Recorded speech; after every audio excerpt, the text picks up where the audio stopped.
Hey everyone, and welcome back to another video. And in this video, I'm going to show you how to start a retirement account on Robinhood. Now this video is going to be particularly useful for individuals who have a Robinhood account, but how do you actually go ahead and start a retirement account on it?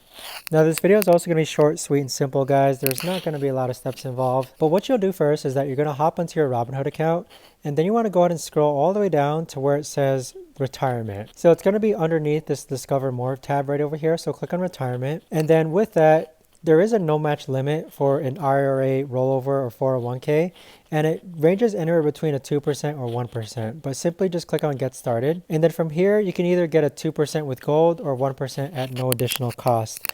We're just going to go ahead and continue with 1%. And then with that, we can open up a Robinhood IRA. So before you make a transfer, you'll need to open up an IRA with Robinhood, click on continue. And then with that, your account shouldn't be restricted. But if you go ahead and dismiss this, you can choose between a Roth or a traditional IRA. But that is essentially how to go ahead and start a retirement account on Robinhood. So if you guys know of a better or easier way to actually do this, let me know in the comments down below. I would love to know. Thanks so much for watching, everyone, and I'll see you guys all in the next video.